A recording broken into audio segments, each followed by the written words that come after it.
안녕하십니까. 경제세미나 아나운서 이규봉입니다. 그동안 우리 사회는 성장 중심의 패러다임으로 성공과 부를 이뤄왔죠.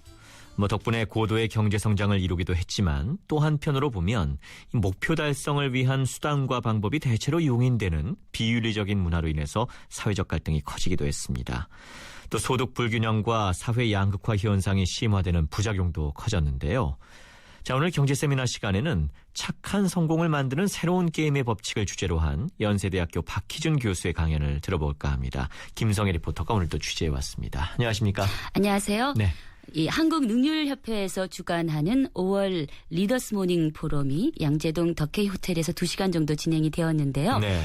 박희준 연세대학교 교수가 이 착한 성공이라는 것은 무엇인지, 그리고 이 착한 성공을 만들기 위한 새로운 게임의 법칙에는 또 어떤 것들이 있는지에 대해서 이야기를 나눴습니다. 네. 박희준 교수는 현재 그 매일경제 TV 앵커이기도 한데요. 그 어린 시절 본인이 웅변을 했던 이야기, 그리고 유학 시절 웨이터로 일했던 이야기, 그리고 교수가 되기까지 감동 있는 스토리로 이 착한 경영에 대해서 얘기를 풀어나갔습니다. 네. 혁신을 위해서 무엇을 만들고 또 어떻게 나누어 가질 건가가 굉장히 중요한데요. 그러기 위해서는 조직과 꿈을 나누고 이 성과를 조직원들과 함께 공유해야 된다는 이야기를 했습니다. 네. 자, 환경을 정확하게 읽고 해석하는 능력이 필요한데요. 그러기 위해서는 조직도 학습이고 다양한 경험을 쌓는 것이 중요하다고 덧붙였습니다. 예, 아주 제목부터가 재밌습니다. 그럼 지금부터 착한 성공을 만드는 새로운 게임의 법칙을 주제로 한 연세대학교 박희준 교수의 강연을 들어보시겠습니다.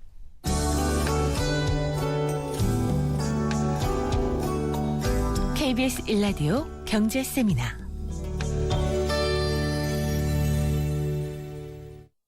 사실 존재하는 사실과 우리가 지각하는 현상은 늘 차이가 있다는 겁니다. 우리가 가지고 있는 경험에 따라서 만들어진 사고의 틀에 의해서 우리는 사실을 바라보기 때문에 우리가 인지하는, 지각하는 현상은 늘 사실과 차이가 있을 수도 있다 하는 말씀을 드리고요. 자, 그래서 그 관점의 차이가 얼마나 큰 차이를 만들어내는지를 한번 보겠습니다. 1991년입니다. 초속 53.9m의 강풍을 동반한 태풍이 일본 아오모리현을 덮치는데요. 여기 지금 사진에서 보시는 것처럼 아주 폐허가 됩니다. 그리고 아오모리현의 주산물이 쌀하고 사과인데요. 사과의 90% 정도가 다 떨어집니다. 수확철에요. 그래서 농민들이 굉장히 어려움을 겪게 되는데, 자, 여기 보십시오. 근데 일본도 우리나라 같은 입시 지옥이고요. 초속 50m 강풍이라고 하면은 지금 여기 여성분들도 꽤 계신데 여러분들 체구 가지고는 제대로 서 있기도 힘든 그러한 바람의 세기입니다. 그러한 바람을 뚫고 살아남은 사과, 기적의 사과로 둔갑을 합니다. 그리고 여기 보시는 것처럼요, 사과의 합격이라는 그 금장으로 단어를 박아서 평소 사과 가격이 한 10배 정도의 판매가 되는데요. 나중에 시장에서 없어서 못 팝니다. 그리고 웃돈의 거래가 되는 그런 기현상이 벌어지기도 합니다. 태풍으로 인한 위기였지만 아오모리현의 농민들은 그 위기를 다른 각도에서 바라보면서 그 위기를 기회로 만들어서 평년 10분의 1밖에 되지 않는 수확량을 거뒀지만 결국에는 평년보다 많은 수익을 창출하게 됩니다. 자, 또 하나의 예를 드릴게요. 제가 태어나기 1년 전입니다. 1968년에 멕시코시티에서 하계 올림픽이 열리는데요. 딕 포스벨이라는 흑인 선수가 여기 보시는 것처럼 세계의 기록을 1m 77에서 2m 38로 갈아치우면서 높이뛰기 금메달을 따냅니다. 근데 이 딕 포스벨이라는 선수는 사실 그 전 올림픽에서는 미국 국가대표로 선발되기도 힘든 그저 그런 실력을 가진 높이뛰기 선수였습니다. 근데 그 이전에는요, 높이뛰기 방법이 대부분 여기 보시는 것처럼 가위뛰기를 합니다. 달려가서 막대를 앞에 놓고 도약을 하면서 한 발씩 막대를 넘는 그런 가위뛰기를 하는데요. 딕 포스베리가 여기 그림에서 보시는 것처럼 배면뛰기를 고안해냅니다. 보통 우리가 기록 경기를 보면요, 굉장히 근소한 차이로 그 기록이 갱신되고 하는데 여기 보시는 것처럼 1m 77에서 2m 38이면 엄청난 차이를 만들어내면서 세계 기록을 경신해냅니다. 자, 근데 제가 서두에 관점의 차이를 얘기합니다. 그리고 그 관점의 차이를 통해서 혁신을 만들어내면 우리가 기대했던 것 이상의 성과를 만들어낼 수 있다고 얘기를 하지만 쉬운 일은 아니죠. 자, 근데 이전에는 혁신이라고 하면 보다 나은 성과를 위한 어떤 전략의 하나의 선택으로 이해가 됐지만 최근같이 환경의 변화가 급속한 시대에 살아가는 우리에게는 혁신과 변화는 생존을 위한 수단입니다.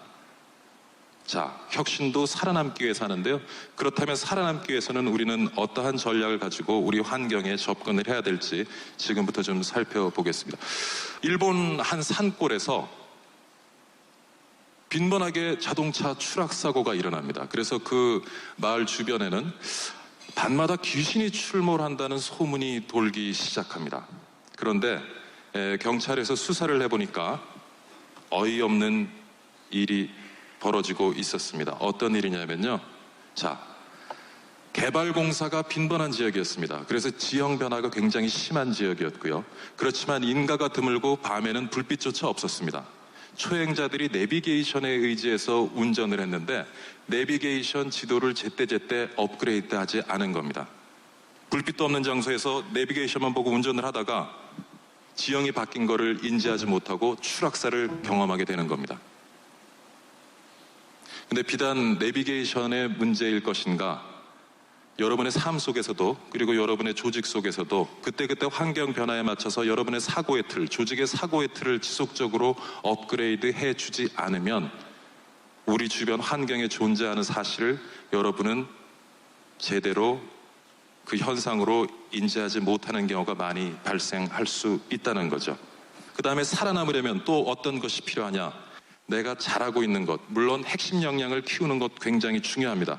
하지만 핵심 역량에 지나치게 집중을 하다 보면 언젠가 그게 자신의 발목을 잡을 수도 있다는 거죠. 여러분 그리스 신화 보면요. 그 지혜의 여신 아테나에게 기술의 지혜를 전수받은 장인의 아버지라고 불리는 다이알로스가 나오죠.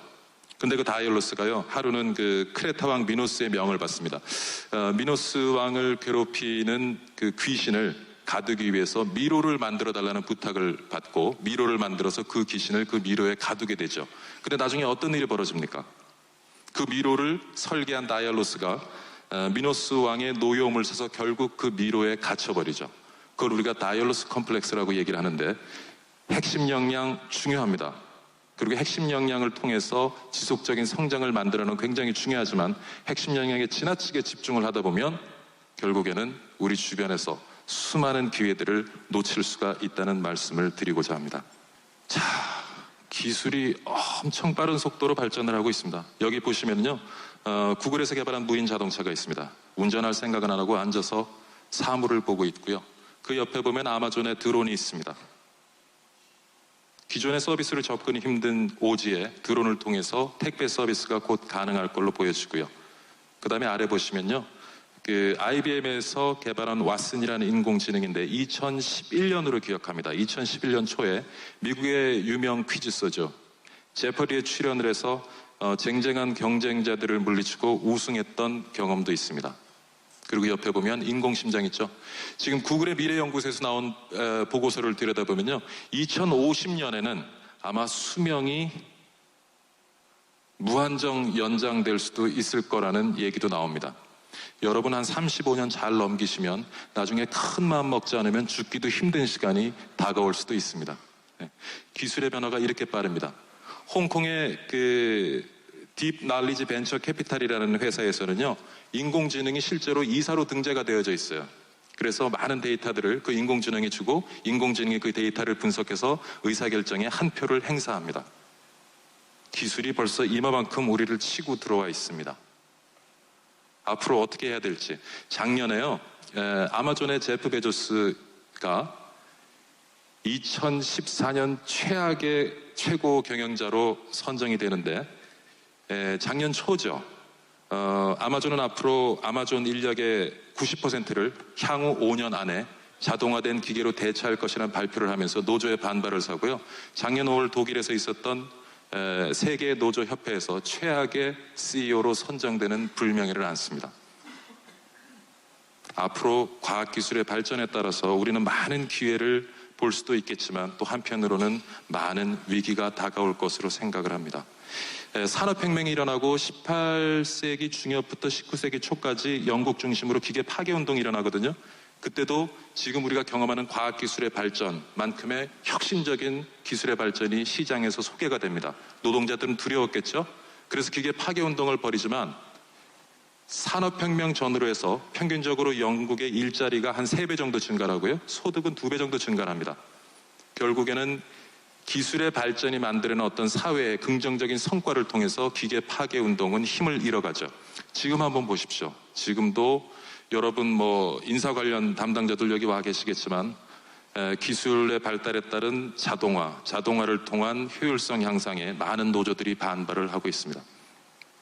페이스북 여러분 쓰시는 분 있으시죠? 시가총액은 지금 삼성전자랑 비슷한 규모로 성장을 했는데 이 기업의 직원 수 제 기억에 2013년 통계인 것 같습니다. 페이스북 직원 수가 3,000명밖에 되지 않아요. 삼성전자의 직원 수가 정규직만 7만 명 정도가 됩니다. 과학기술의 발전에 의해서 IT 기반의 많은 부가가치를 만드는 서비스 기업들이 등장을 하고 있지만 제조업만큼 일자리 창출하는 성과를 만들어내지 못하고 있습니다. 분명히 여기 지금 드론 보시죠? 드론도 마찬가지예요. 자, 드론으로 택배 서비스가 이루어진다. 택배 서비스 종사하는 사람은 많은 일자리를 잃게 될 겁니다.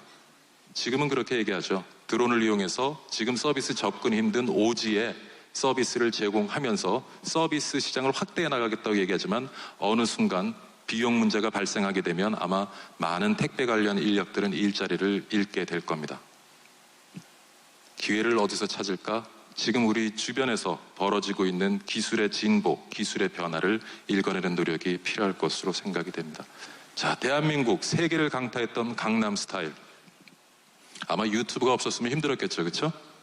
근데 유튜브는 전형적으로 이분법적인 접근을 뒤로 하고 시장에 소개된 어떤 비즈니스 모델입니다. 컨텐츠는 공급자만 만들었는데요. 공급자, 소비자의 구분이 없어집니다. 프로슈머라는 얘기가 나와요. 요즘 시장에 보면요. 키덜트라는 얘기도 있습니다. 아까 레고 소개가 됐는데 요즘 어른들도 레고를 가지고 놀아요. 공급자, 소비자도 없고 소비자층을 구분할 때 장년층, 중년층, 유년층 구분이 없습니다. 시장에 구분이 없어지고 있어요. 이분법적인 접근을 통해서는 절대 지금 우리 주변에 일어나고 있는 많은 변화에 능동적으로 대응하기가 쉽지 않다는 말씀을 드립니다. 기회를 찾으려면 이분법적인 사고를 버리고 기술의 진보를 잊고 섞고 얼버무리면 기회가 보일 수도 있다. 섞는 거 말고요. 쪼개도 기회가 보이는 경우가 있습니다. 요즘 무크라는 게 굉장히 많이 회자되고 있는데 무크가 뭐의 약자냐 하면요. Massive Open Online Courses. 그러니까 한국말로 번역하면 무료 공개 대중 강의 이 정도로 해석이 될 수가 있는데 지금 하버드 대학이나 미국 유수 대학의 굉장히 저명한 교수들의 강연을 무료로 여러분은 듣고 볼 수가 있습니다. 인터넷에서 연결되는 단말기만 있다면. 여러분 테드는 아시죠? 유사한 모델로 이해하시면 될 것 같습니다. 근데 중요한 것은 뭐냐면 본인이 듣고 싶은 거 강연을 무료로 들을 수 있는데 그 강연 몇 개를 묶어서 인증을 받을 수도 있고요. 그리고 지금 미국 상위 10위권 대학들이 이 무크를 통해서 공동 학점 인증제를 가지고 가고 있는데 제가 생각하기에는 앞으로 향후 한 5년에서 10년 정도가 지나면 무크를 통해서 학위도 아마 인증이 가능할 겁니다. 지금은 어느 대학에 들어가서 어느 전공을 선택하게 되면 그 전공에서 주어지는 교과감 과정을 이수할 때 학위가 주어지죠. 이제는 내 목적에 맞게 내가 과목들을 골라서 교과 과정을 설계하고 내가 듣고 싶은 교수의 강의를 들으면서 학위를 받는 시대가 제가 생각에 한 10년 안에 도래할 것으로 생각합니다. 그래서 제가 재직하고 있는 연세대학도 굉장히 많은 준비를 하고 있습니다.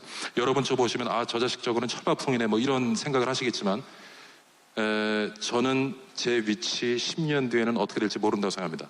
기술의 진보에 의해서 충분히 스마트한 환경이 갖춰지게 되면요.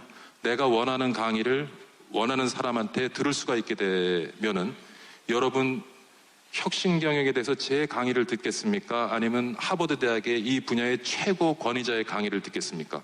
지금 무크의 서비스는 동시 통역을 통해서도 여러분이 시청이 가능합니다.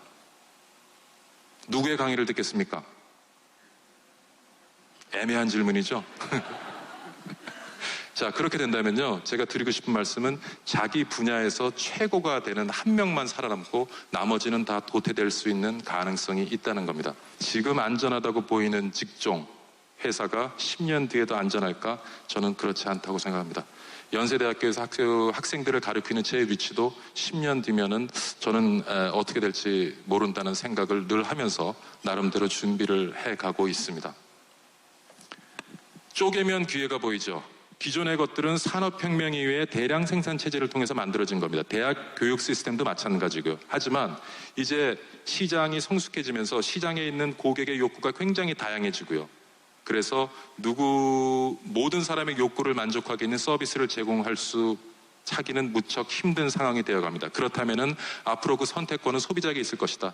자기가 듣고 싶은 것들을 취해서 자기가 받고 싶은 서비스를 취해서 받을 수 있는 그런 환경이 만들어질 것이다. 그런 환경에서는 어떠한 직종이 경쟁력이 있을 것이냐.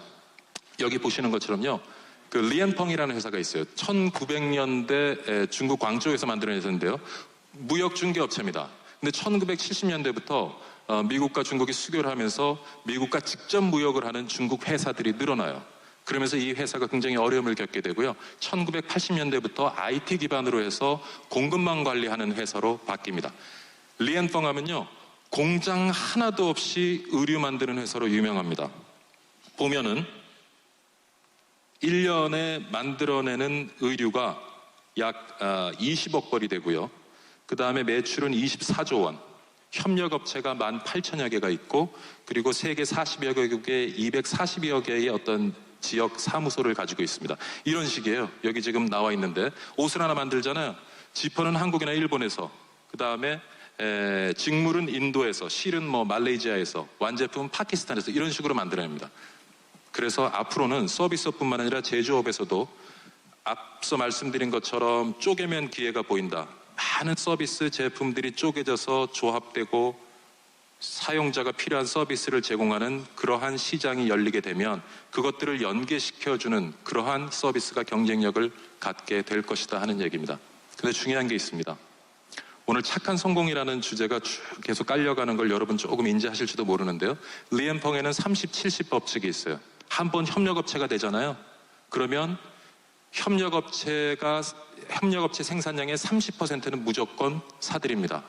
최소한 기업을 운영할 수 있는 기회를 제공하기 위해서입니다. 하지만 70% 이상은, 생산량의 70% 이상은 절대 구매하지 않습니다. 자칫 리엔펑에 지나치게 의존하면서 어떤 혁신 능력을 잃어갈까 하는 우려 때문입니다.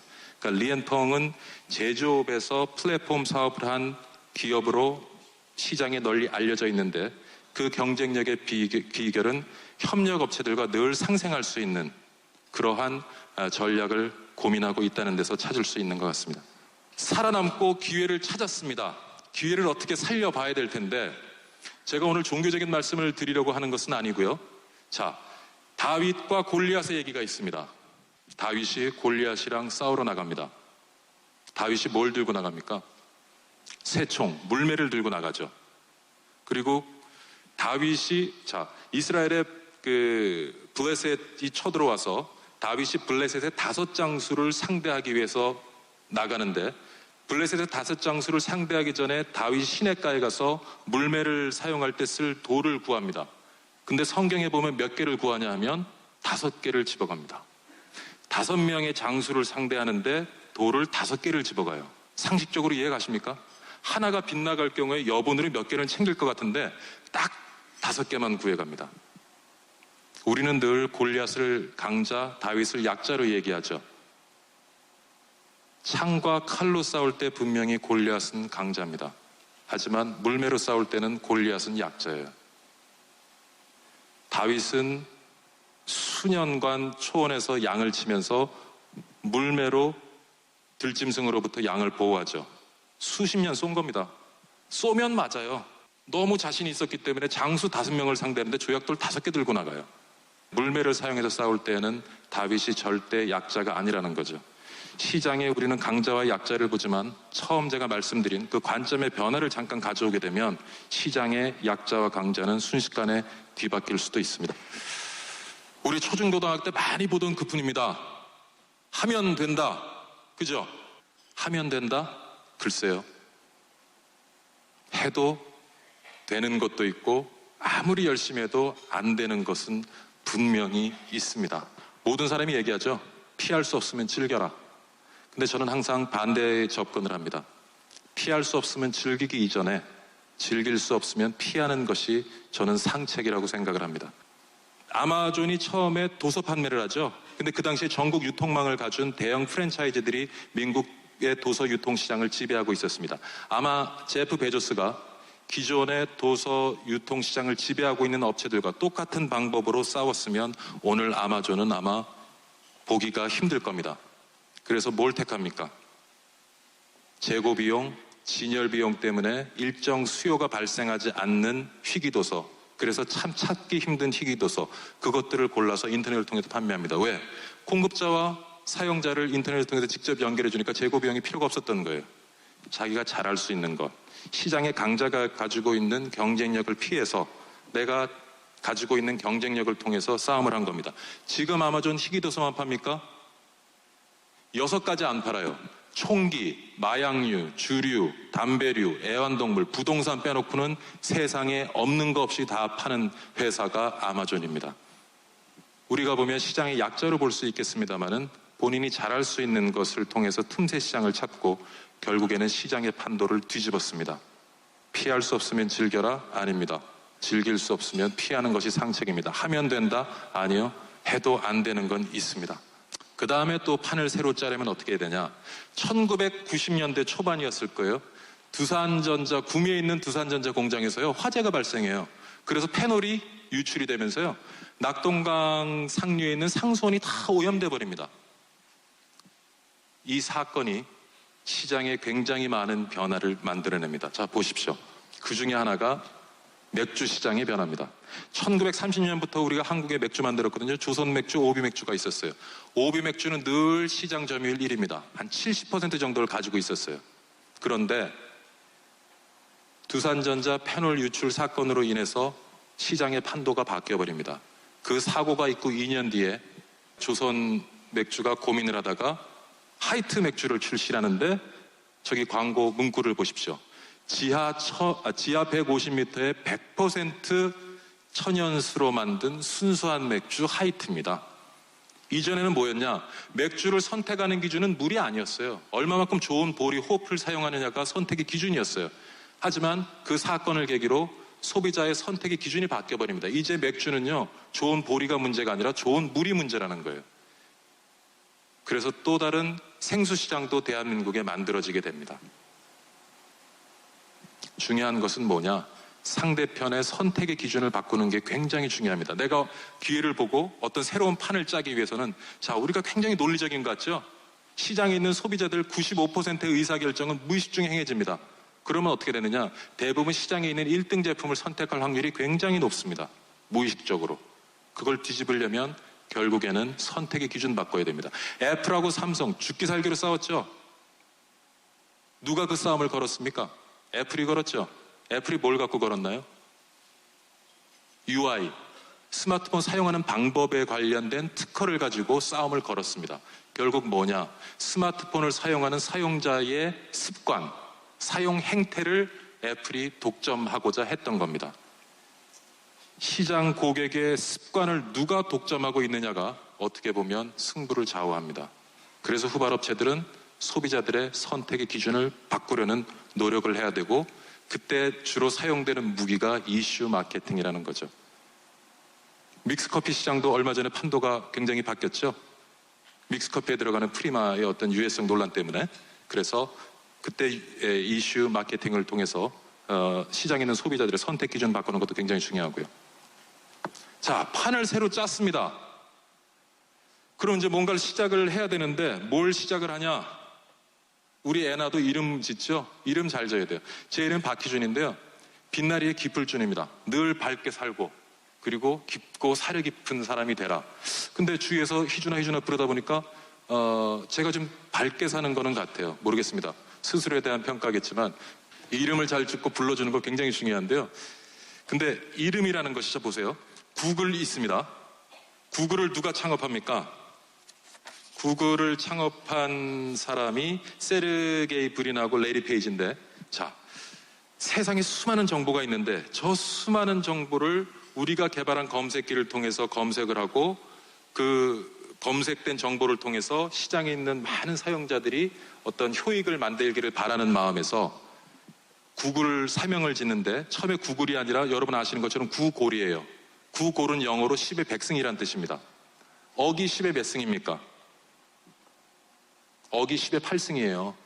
10의 백승이면 엄청난 크기 숫자잖아요. 그래갖고 이제 세르게이 브린하고 레리 페이지가 회사를 창업해야 되니까 창업 자금이 필요할 거 아닙니까? 그래서 선 마이크로 시스템 창업자였죠.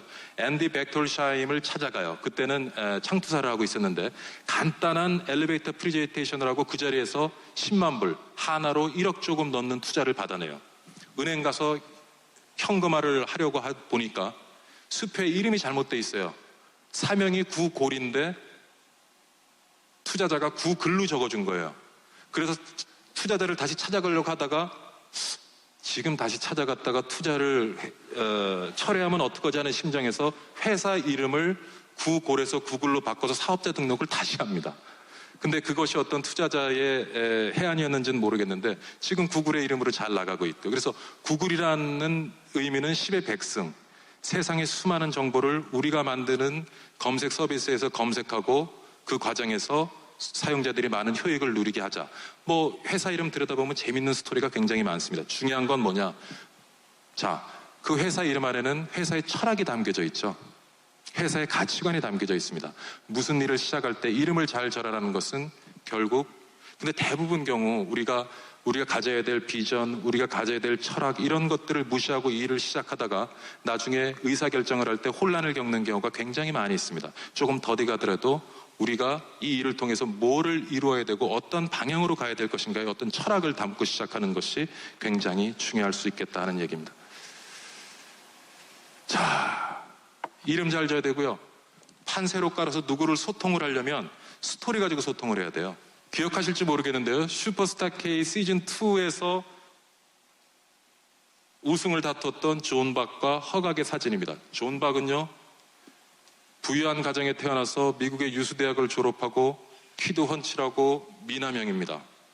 허각, 어려운 형편 집안에 태어나서요, 학교를 제대로 마치지도 못했고요, 환풍기 수리공을 하는 키도 작고 외모도 보잘것없는 가수입니다.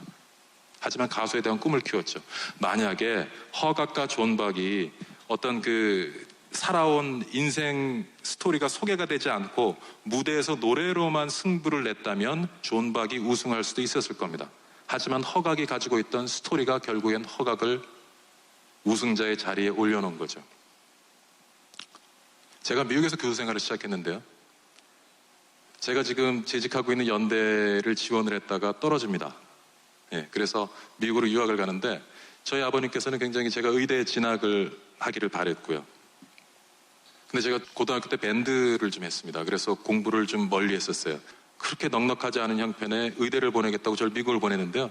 미국은 의학 전문 대학원이죠. 학부에는 의대가 없고요. 그래서 제가 처음에 생물로 미국에 학부 유학을 갑니다. 가보니까 안 맞아요.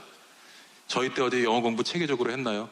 성문 종합영어 보면서 문법 공부하고 단어나 외웠지 수업을 못 듣겠는 거예요. 그리고 여러분 생물책 원서 한번 보시면요, 다 서반어 기준이라 갖고요, 책 한두 페이지 읽는데 30분이 넘어 걸려요. 이래갖고 어떻게 공부를 합니까? 안 되겠는 거예요. 고민을 하다가, 자, 그렇다면은 저도 이제 어떻게 하면 살아남을까를 고민을 했죠. 영어를 가장 안 쓰고 졸업을 하면 직장 구하기 어렵지 않은 전공이 뭘까? 제가 88학번이거든요. 그때 컴퓨터과학 전산과였어요. 전산과에 지원을 합니다. 아버님의 뜻을 어기고 전산과에 지원하고 학비, 생활비가 끊기죠. 어머님이 어렵게 해서 뒤로 보내줬지만 그거 갖고 턱없이 부족하고, 그때부터 제 웨이터 생활이 시작됩니다. 뭐 많은 사람들 유학하면서 뭐 나는 접시도 닦아봤어, 웨이터도 해봤어, 부업 정도는 했겠지만 진짜 살아남기 위해서 했고요. 지금 보셔도 약간 웨이터 느낌 오시죠? 근데 재밌는 게요, 그렇게 서빙을 하다가 한 10년 서빙 하잖아요. 10년이 지난 다음에 굉장히 좋은 레스토랑에서 일을 했어요. 미국은 웨이터가 주급이 없습니다. 팁만 가지고 생활하거든요. 그러니까 좋은 레스토랑 가면 자기 테이블 한 두세 개를 가지고 장사를 해요. 제가 일주일에 한 4번 정도 저녁에만 출근을 해서 한 달에 한 5, 6천 불 벌었습니다. 괜찮은, 지금 연대에서 받는 연봉하고 큰 차이가 없습니다. 거의 비슷합니다. 제가 이렇게 주말마다 근데 한 노부부가 오셔서 식사를 하시는 거예요. 간 눈빛으로 이렇게 꼭 옆에 앉습니다. 손을 잡고요. 아까 저희 아버님 말씀을 잠깐 드렸는데, 아버님이 7년 전에 돌아가실 때 암으로 오랫동안 투병을 하셨거든요. 돌아가시기 전에 이제 마지막 유언을 하신다고 힘을 내갖고 하는데, 우리 식구들이 모여 있었어요. 가족들이. 나는 평생을 살면서 너희 엄마랑 하나부터 10까지 맞는 게 없었어. 그 다음에 뭔가 반전을 주시려고 했는데 그만 기운이 없으셔서 그게 마지막 남기신 말이에요. 아버님이 돌아가시고요. 어머님 한 6개월 동안 우울증에 걸리셨습니다.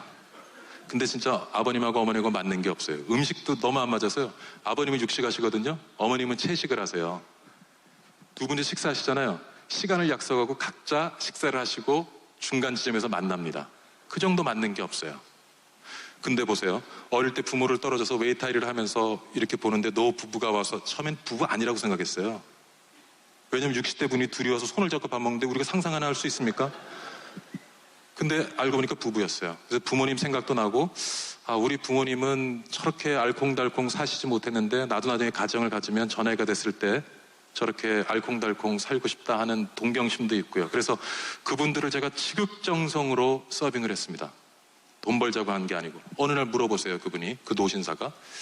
제 이름이 영어로 준입니다. 준. 이 웨이터 직업뿐만이 아니라 또 다른 직업이 낮에 있는 것 같은데 혹시 직업이 있냐고 물어봤어요. 그래서 요 옆에 학교에서 지금 박사 과정 중에 있다고 얘기했더니, 그러면 웨이터 시간을 좀 줄이고, 결과적으로 말하면요, 제가 교수된 대학 경영대 학장이었어요. 그 노신사분이. 그래갖고 저한테 시간 강사를 제안을 하셨는데 고민했습니다. 시간 강사 하려면 강의 준비해야 되죠. 시간 강사 수입하고 웨이터 수입하고 비교가 됩니까? 웨이터 시간대에서 나가서 웃어주고 좀 날려주면 TV 들어오는데, 시간 강사하면 1시간 강의 준비를 하려면 10시간이 투자가 돼야 돼요. 굉장히 고민스러웠지만 그분이 배려해서 저한테 준 제안이었기 때문에 참 어렵게 결정하고 그분의 제안을 받아들입니다. 그래서 웨이터 시간을 줄이고 시간 강사를 해요. 한 1년 반을 해요. 박사학위를 마치고 돌아올 때쯤이 돼서 국내 모 기업에 이제 취직을 했습니다. 근데 참 재밌는 것이, 박사 과정 중에는 저는 교수 생활을 꿈꾼 적이 한 번도 없었어요. 그리고 교수가 돼서도 계속 나한테 맞는 직업인가를 계속 고민을 했지만 이제는 다른 거 하기 싫습니다. 교수 괜찮은 것 같아요. 지금은 이제 제가 교수 된 지가 한 14년 되거든요. 이제는 교수 생활이 저한테 맞다는 생각이 드는데, 그런 우연한 기회를 통해서 교수가 됩니다. 제가 드리고 싶은 말씀은 이 집중력을 보인 적이 없어요. 근데 제 웨이터 얘기를 시작하면서 이 많은 분들이 다 같이 가고 있습니다. 지금 전혀 외롭지가 않아요. 뭐의 힘입니까? 제가 없는 얘기를 한 건 아닙니다. 바로 스토리의 힘입니다. 자기의 경험, 자기의 철학을 녹여낸 재밌는 스토리가 받침이 되어진다면 상대편을 설득하고 상대편 마음의 문을 열기가 훨씬 쉽습니다. 그 다음에 또 뭐냐? 거기에 재밌는 게 하나 더 있어야죠. 아까 스토리를 만들어서 소통을 하게 되면 마음의 문을 열 수가 있거든요. 근데 그 스토리가 공감할 수 있고 그리고 재미가 있으면 그 성과는 배가 될 수 있다는 겁니다. 작년에 동계올림픽을 통해서요, 한국에도 그 컬링에 대한 관심이 높아지고 있죠. 선전 보시면 일회용 면도기 선전이에요. 그러니까 면도기를 통해서 얼음이 굉장히 민감하잖아요. 그러니까 스톤 대신에 사람을 굴리는데 그 얼음이 민감하기 때문에 빅 면도기로 몸에 면도를 잘하면 원하는 방향으로 갈 수 있다는 걸 보여주는 광고예요. 근데 작년에 동계올림픽을 통해서 컬링이 국내에 소개가 되지 않았다면 아마 이 동영상을 보고 많은 사람들이 공감하지 못하고 재미도 느끼지 못할 겁니다. 스토리로 소통하고 공감할 수 있고 재미있는 소재를 찾아서 소통할 수 있다면 소통의 성과는 배가 될 수 있다는 얘기죠. 그리고요, 상대편의 머리속까지도 요즘 엿보는 노력들을 하고 있습니다. 여성분들 꽤 있는데요, 가끔 옷 사러 가시면 피팅님 들어서 옷 갈아입으시죠? 근데 이놈에게 왜 피팅님 안에 거울이 없어요? 막 구두를 또 어렵게 신고 나옵니다. 그러면 또 그 거울이 굉장히 멀리 있어요. 그럼 거울 앞에 가서 어렵게 쓰죠? 그럼 점원이 뛰어옵니다. 이야, 요번에 나온 신상 입으시고 이렇게 어울리는 분 오늘 처음 뵙습니다. 거짓말인지 알 거예요. 그래도 기분 좋아요. 그죠? 특히 남성에 비해서 여성은요, 변연계를 통해서 공감이 발생하면 신뢰가 쌓이고 신뢰가 쌓이면 그것이 의사결정에 지대한 영향을 미칩니다. 그러니까 남성에 비해서 좀 더 감정적인 거죠. 대부분의 여성 의류 매장에 75% 이상이 피팅룸 안에 거울이 없어요. 불편한 거 아는데 몰라서 안 달아놓는 거 아닙니다. 옷을 입고 나와서 점원과 얘기할 시간을 죽이기 위한 매장의 전략이라고 보시면 돼요. 그러니까 요즘엔 소통을 하기 위해서 그거는 이제 뭐 우리가 MRI 촬영이라든가 그다음에 시선 추적 검사라든가 이런 것들을 통해서 상황을 설정해 놓고요.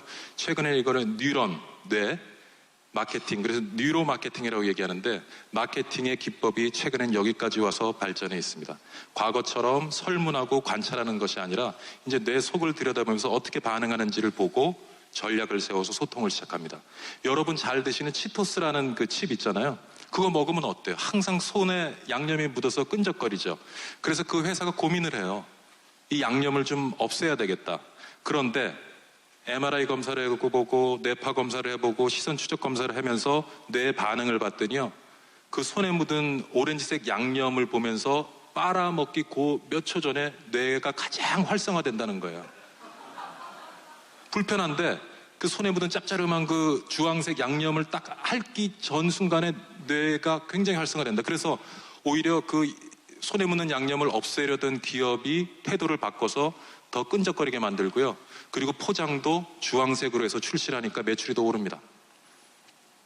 스토리로 소통하고 재밌고 공감할 수 있는 데 소통하고 이제는 상대편의 머릿속까지 들여다보는 노력을 하는 것이 굉장히 중요하다. 그 다음에 또 중요한 건 뭐냐? 제가 연세대학에서 그 학생 창업 센터장을 겸하고 있는데요. 많은 친구들이 창업을 하기 위해서 저한테 자문을 구하러 옵니다. 보통 기술적인 문제를 자문을 구하고요. 마케팅 문제를 자문을 구하는데 항상 저의 결론은 똑같습니다.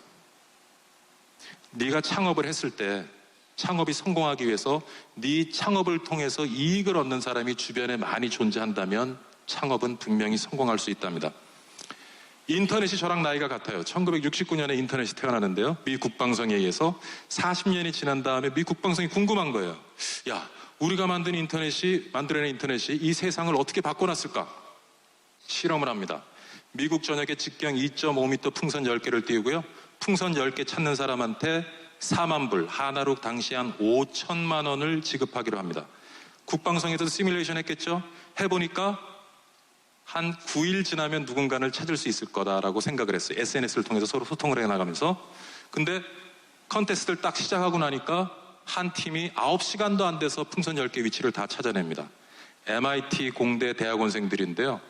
근데 그 시간에 9개를 찾아낸 팀이 있었어요. 조지아 공대 대학원생들인데 물론 SNS로 서로 소통하면서 풍선 9개를 찾아냈는데 사람들의 이타심에 호소를 합니다. 풍선 우리가 10개를 찾아내서 상금을 받으면 좋은 일에 쓰겠다. 그래서 풍선을 발견한 사람들이 SNS를 통해서 연락을 주고 풍선 9개를 찾아내는데 자, 여러분 보세요. 가는데 카톡 그럽니다. 이런 컨테스트가 있다는 거예요. 그래? 재밌네. 그런데 딱 위를 봤더니 빨간 풍선이 하나 있는 거예요. 여러분의 마음이 어떻습니까? 흥분 안 되세요? 하나를 발견했어. 그럼 9개를 찾으면 내 손에 5천만 원이? 이런 생각이 순식간에 들 거예요. 그때 또 따떡 그럽니다. 친구한테 왔어요. 야, 이런 컨테스트가 있는데 내가 지금 풍선 하나를 찾았거든. 너 혹시 풍선 찾은 거 있으면 나한테 알려줘. 알려주겠습니까? 여기 있는 반 이상은 뭐 순수한 마음을 알려주겠지만 저 같은 경우는 고민할 것 같아요. 왜? 우리는 배고픈 거는 어떻게든 한번 참아봅니다. 배 아픈 거는 참기가 참 힘듭니다. 지금 우리 사회에 만연한 이 갈등이요. 우리가 과거보다 못 살아서 그렇습니까? 이전에 비하면요. 지금 우리 너무나 잘 살고 있어요. 상대적인 박탈감이거든요. 결국은 배 아픈 게 문제예요. 근데 MIT 공대 친구들은 수학 극한의 법칙을 씁니다. 자, 보세요. 4만 불이면 풍선 하나에 4천 불씩 합니다. 나한테 풍선 위치를 누가 한 명 가르쳐줘요. 그 사람은 4천 불에 반을 떼어서 2천 불을 줘요. 근데 그 사람한테 누가 또 저 그림을 보면 이해 가실 텐데 풍선 위치를 가르쳐주죠. 그 사람한테는 남은 2천 불의 반인 또 1,000불을 줍니다. 아무리 많은 사람이 풍선 10개를 찾는데 참여를 해도 총 상금액은 4만 불을 넘지 않아요. 물론 많은 사람들이 참여하면 참여할수록 내 몫은 줄어들겠죠. 이게 키입니다. 조직에서 혁신 변화 아무리 외쳐봤자요. 그게 누군가에게 이익을 줄 수 있는 확실한 어떤 안을 제시하지 못하면 사람들은 절대 움직이지 않습니다. 혁신을 외칠 때 가장 중요한 것은 무엇부터 고민해야 되느냐? 인센티브 시스템부터 고민해야 됩니다. 근데 우리가 한국 정서에서는요, 대부분 일을 시작할 때 일이 성공했을 때 어떻게 그 성과를 나눌지를 처음부터 고민하면 굉장히 파렴치한 인간으로 조직에서 몰리기가 쉬워요. 하지만 그것은 나중에 더 큰 문제를 만들어낼 수 있습니다. 무슨 일이든 시작할 때, 특히 혁신은 성과를 만들어낼 때 그 성과를 어떻게 나누고 분배할지를 정해놓고 시작을 하는 것이 훨씬 더 효과적일 수 있다는 얘기입니다. 자, 그래서 뭐 이리저리 시작해보니 문제들 많아요. 그 문제 어떻게 해결할 거냐? 많은 얘기를 했지만요, 답은 없습니다. 2008년 북경올림픽에서 김경문호가 8전 전승으로 야구 금메달을 따죠. 8전 전승해나가는 과정 여러분 한번 기억해 보세요. 한기주 구원투수로 올라와서 어떻습니까? 마무리 투수. 마무리가 안 돼요. 방어율이 99.99입니다. 아웃카운트 하나 못 잡고 올라오면 점수를 주고 경기를 어렵게 만들어요. 김경문 감독 끝까지 투입합니다. 이승엽 타율이 1할이 안 돼요. 계속 중심 타자해 줍니다. 신문에서 난리가 납니다. 김경문 내려라. 김경문 용인술에 문제가 있다. 그리고 2주 뒤 8전 전승으로 금메달을 따자 언론의 태도가 어떻게 바뀝니까? 뚝심의 리더십, 형님의 리더십, 그죠? 작년에 홍명보호가 월드컵 16강 진출에 실패합니다. 어떻게 게임이 만들어져서 박주영이 골을 넣고 그 골을 계기로 16강에 올라갔다면 홍명보호, 뚝심의 리더십, 형님의 리더십이 됐을 겁니다. 많은 경우에요. 저도 경영학을 하고 있지만 많은 경우에 결과가 과정을 포장하는 경우가 참 많습니다. 저는 경영학에서 가장 중요한 이론 두 가지라고 봐요. 귀인 이론이 있어요. 결과가 과정을 포장하는 이론이죠. 그 다음에 오늘 많은 얘기들을 하지만 자기 옷에 맞는, 자기 몸에 맞는 옷을 입어야 돼요. 이 복잡한 상황에 그 상황의 요인들을 다 분석해서 거기에 맞도록 이론을 대입하지 못하면 효과가 날 수 없습니다. 오히려 역효과가 날 수도 있습니다. 많은 문제들이 있지만 답은 없다. 여기 미라이공업사도 있고 일본 전산도 있습니다. 아주 운영 방식 판이에요. 미라이공업사 어때요? 승진 대상자들 이름 적어가지고 쟁반에 올린 다음에 선풍기 날려갖고 멀리 날아가는 사람 승진시켜요. 여기요? 정년이 없어요. 70세까지 있는데 일을 본인이 더 하기 원하면 더 할 수 있습니다. 일본 전산 어때요? 일본 전산 아시죠? 소형 모터 만드는 회사. 일본 전산이 없었다면 오늘날의 아이폰도 없었다는 얘기를 하는데 소형 모터에 있어서는 세계적인 경쟁력을 가지고 있는 기업입니다. 일하기 가장 좋은 기업으로 미라이공업사가 자주 선정이 되고요. 지옥 같은 기업으로 일본 전산이 가끔 선정이 됩니다. 하지만 각 분야에서 두 기업이 만들어내는 성과는 정말 탁월합니다. 답은 없습니다. 조직의 규모, 조직이 처한 환경, 조직의 역사에 따라서 얼마든지 다르게 적용돼야 하는 부분일 수 있을 것 같습니다. 하지만 분명한 건 뭐냐? 어려움을 당했을 때 분명한 건 단순함이 중요한 겁니다. 여러분 기억하시죠? 광고. 기업 살리면 좋잖요. 일자리도 생기고요. 대단한 일이라고 생각해요. 텔레비만 키면 나와요. 기업은행 하면 진짜 일자리 만들고 우리 경제를 살리는 은행으로 많은 노인층에게 각인이 되어 있습니다. 빌 클린턴이 성추문에 의해서 재선이 굉장히 힘들 때, 그리고 경쟁자에서 공격을 받으면서 결국 재선에 성공을 하죠. 근데 빌 클린턴이 박식할 뿐만 아니라 달변이에요. 선거 유세 중에 너무 많은 이슈들을 건드려요. 집중이 안 되는 겁니다. 선거 참모들이 늘 고민이 뭐냐면 클린턴 대통령이 너무 박식하고 너무 언변이 좋은 것이 항상 선거 참모들의 고민거리였어요. 근데 그때 미국의 경기가 썩 좋지 않았어요. 어떤 구호를 가지고 선거 캠페인을 승리로 이끕니까? It's economy stupid. 야, 이 바보들아. 지금 딴 거 논하지 마. 지금은 경제야. 거기에 집중합니다. 여기 신문이 하나 있는데요. 노스캐롤라이나의 던주에 가보면요. 데일리 레코드라는 신문이죠. 지역신문이에요. 한국에도 지역신문들이 많이 있잖아요. 신문사들이 힘든데 지역신문은 더 힘듭니다. 미국도 많이 폐간되는 신문이 굉장히 많아요. 근데 보세요. 구독률이 112%예요. 한 가정에서 신문 하나 이상을 더 구독하는 거. 왜? 아버님이 보실 동안 내가 못 참겠는 거예요. 궁금해서. 그래서 한 가정에 어떤 가정은 신문을 2개씩 구독합니다. 구독률이 112%예요. 왜 저게 가능했냐? 저 창업자 이렇게 얘기합니다. 노스캐롤라이나 던이라는 시가 있는데 우리 시에 핵폭탄이 떨어지지 않는 이상은 우리는 중앙정부라든가 세계 각국 이슈를 크게 다룰 생각이 없다. 구호가 뭐냐? 이름, 그리고 또 이름입니다. 여러분 어쩌다가 신문에 본인 이름 하나 나오면 스크랩 해두시죠? 그리고 단체 문자 날리잖아요. 여러분 TV에 뉴스에 여러분 얼굴 잠깐 나오면 여러분 친지들 다 그 시간에 같이 봐야 되잖아요.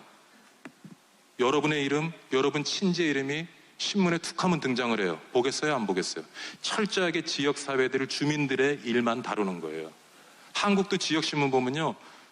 지역 얘기는 사실 차지하는 비중이 높지 않아요. 철저하게 지역신문 단순화, 지역의 얘기거리를 다룬다는 거예요. 아까 제가 말씀드린 것처럼 문제에 많이 봉착합니다. 중요한 건 뭐냐 하면 많은 문제를 경험할 때 오히려 답은 단순화하는 것에 있다 하는 말씀을 드리고자 합니다. 거의 이제 결론으로 치닫고 있는데요. 살아남았고 기회도 찾았고 찾은 기회 갖고 판도 한번 짜봤고 여러 가지 방법론에서 성공을 만들어 봤는데 근데 아까 제록스처럼 또 휘청해갖고 또 쓰러지면 어떡하나. 나 다시 그 시간 돌아가기 싫은데 뭐가 필요하냐. 아까 동일본 대지진 때요. 재난 관련돼서는 일본 대국입니다. 재난구호물자가 도착을 안 해요. 왜 그래요? 매뉴얼 때문에 그래요. 일본 매뉴얼에 육로가 아닌 항공을 통해서 구호물자를 떨어뜨려주는 매뉴얼이 없는 거예요. 육로가 다 파손됐어요. 들어갈 방법은 헬리콥터 가지고 가서 구호물자 떨어주는 것밖에 없어요. 매뉴얼이 없어요. 고민합니다. 그러다가 시간을 보내요. 일주일을요. 조금 기업 성장하죠. 시스템 갖추죠. 효율성 높이겠다고 매뉴얼 들고 있죠. 철저하게 매뉴얼에 의해서 교육받고 훈련받죠. 안 움직여요. 효과성이 완전히 무시되고 효율성만 가져가는 경우가 있습니다. 성공한 다음에요. 효율성, 효과성 균형적으로 접근해야 됩니다. 그 다음에 가치를 끊임없이 찾아내야 된다. 스타벅스 어때요? 커피 이전에도 먹었거든요. 하지만 커피를 마시면서 얘기를 나눌 수 있는 공간을 제공한 거 아니에요? 그리고 또 어때요? 공정무역을 통해서 시장가보다 높은 가격에 원료를 갖다 사서 원산지 농가를 갖다가 지원해요. 나중에 규모가 커지면서 스타벅스 조금 퇴색하긴 했지만 계속 가치를 만들어 나가는 거예요. 새로운 서비스, 새로운 제품이 아니지만 충족되지 못하는 고객의 욕구를 채워주기 위해서 계속 노력하는 거예요. 그 다음에 또 나왔어요. 15번가의 커피와 차라는 게 있는데요. 스타벅스 들어가면 조금 화려한 거 같고 좀 거부감 드는 사람들이 있거든요. 15번가의 커피와 차 가면은 골동품점에서 볼 수 있는 소품 가지고 인테리어를 해놨어요. 요즘 루저 문화 확산되죠. 루저들이 위로받을 수 있는 커피점을 만들기 위해서 15번가 커피와 차를 만들었는데 요즘 굉장히 인기가 높습니다. 끊임없이 같이 만들어내고요. 아마 거의 결론 온 것 같아요. 기원 전에 카르타고 제국의 전략가죠. 한니발 장군이 로마를 침공해요. 포에니 2차 전쟁이 발생하는데 기가 막혀요. 자, 아프리카 북부에서 이탈리아를 쳐들어가는데 그것도 겨울에요. 스페인을 거쳐서 북부 알프스 산맥을 넘어서 갑니다. 로마 제국은 허를 찔려요. 겨울에 아프리카 북부에 있는 나라 군사들이 추운 알프스 산맥을 넘어서 생각지도 못한 허를 찔러요. 쭉쭉 밀립니다. 이탈리아 반도 중반까지 넘어와요. 왜 근데 한니발 장군이 이러한 공격을 감행했냐면 알렉산더 대왕이 페르시아 제국을 칠 때 페르시아 제국도 로마 제국처럼 도시 국가의 연맹체거든요. 연맹이 느슨한 거예요. 초기 전투에서 한두 개 도시 국가를 점령하니까 도미노 현상이라서 다 무너져버린 거예요. 한니발도 똑같이 생각한 거예요. 허를 찌르자 한두 개 무너지면 다 무너질 것이다. 로마 제국은 그렇지 않았어요. 끝까지 싸웁니다. 다시 밀고 올라가요. 이유가 뭐냐? 로마 제국에 지금 미국과 같은 시민권 제도가 있어요. 다른 나라의 침략을 당해서 피지배국의 시민이 되면 노예 생활을 해야 되지만 로마 제국의 시민으로 살아있으면 그 로마 제국의 영광을 누릴 수 있는 거예요. 그리고 피지배국의 시민들도 일정 기간이 지나면 로마 시민권을 받을 수 있는 거예요. 결과는 뭐냐면요. 바로 이거예요. 떡입니다. 오늘 얘기한 결론은 어떻게 보면 여기 있어요. 아까 제가 패러다임 인센티브 구조 얘기를 했는데요. 우리가 혁신을 통해서 뭘 만들 거고 그 만든 혁신의 성과를 어떻게 나누어 가질 거냐. 여기 한 청소부가 있죠. 나사에서 청소하고 있었거든요. 닉슨 대통령이 방문했어요. 청소부한테 딱 쇼맨십 발휘하면서 당신 여기서 어떤 일 하고 있습니까? 청소부인지 알았어요. 청소부가 뭐라고 얘기했는지 아세요? 내가 하는 일은 이 나사에서 우주선을 띄우는 일이다라는 얘기를 했어요. 그 청소부가 가지고 있던 자신의 비전, 조직이 가지고 있는 비전이 정확하게 일체화가 되어져 있는 거예요. 그리고 조직이 만드는 이익을 자기도 공유할 수 있다는 믿음이 있는 겁니다. 개인도 그렇고요, 조직도 그렇고요, 꿈, 비전 갖는 게 중요해요. 우리가 참 의사결정이 복잡하거든요. 꿈이 있고 비전이 있으면요, 의사결정이 단순해져요. 제 꿈이 뭔지 아십니까? 다시 태어나도 제 처한테 당신이랑 다시 결혼하고 싶어. 제 애들한테 다시 아버지의 자식으로 태어나고 싶어. 그 소리 듣는 게 제 꿈이에요. 의사결정이 있고 복잡한 문제 있잖아요. 단순해요. 거기에 해가 되느냐 도움이 되느냐만 생각하면 돼요. 꿈은 그만큼 필요한 겁니다. 그리고 그런 꿈을 가지기 위해서, 꿈을 실현하기 위해서 중요한 것은 뭐냐? 아까 서두에 제가 말씀드린 해석 능력이에요. 제리 맥거리라는 영화가 있는데요. 제가 20대 때 봤어요. 여러분 기억하실지 모르겠는데 딱 기억에 남는 대사가 있어요. You had me at hello. 어떤 얘기입니까? 난 첫눈에 당신에 반했어. 제가 20대 때 이 영화를 봤을 때 그게 가장 기억에 남는 단어였어요. 지난 추석 때 이 영화를 모 방송국에서 했는데요. 그때 봤는데 그 대사가 언제 지나갔는지 기억이 안 납니다. 20년 전에는 사랑 고백이 가장 마음에 와닿는데 지금은 Show me the money. 내게 돈을 벌어줘. 이게 스포츠 선수와 스포츠 에이전트 사이의 얘기거든요. 20년 전에는 사랑, 그게 저한테 가장 큰 이슈였는데 지금은 그렇다고 저를 너무 속물적으로 보지 마십시오. 처자식이 있다 보니까 지금은 그런 사랑보다 돈 버는 게 우선이라는 얘기예요. 세상에 상식 없습니다. 나만 해도 20년 전 지금 다른데 어떻게 세상에 상식이 있습니까? 앞서 말씀드린 것처럼 본인도 꿈을 갖고 조직과 꿈을 나누고 그 꿈을 이루는 과정에서 성과를 공유하기 위한 좋은 기회를 만들기 위해서는 뭐가 필요하느냐? 환경을 읽고 해석하는 능력이 필요한데 그러기 위해서는 결국에는 조직도 학습이고 경험을 쌓는 것이 중요하다.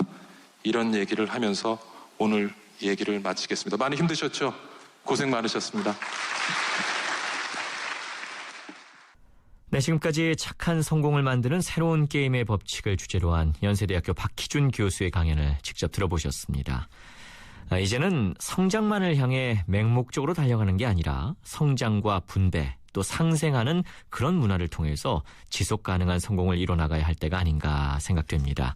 그것이 우리가 살아남기 위해서 또 기회를 얻기 위해서 꼭 필요한 가치이자 법칙이 된 게 아닌가 하는 생각을 해보게 됩니다. 자, 오늘 경제 세미나는 여기까지입니다. 끝까지 함께해 주신 여러분 고맙습니다. 안녕히 계십시오.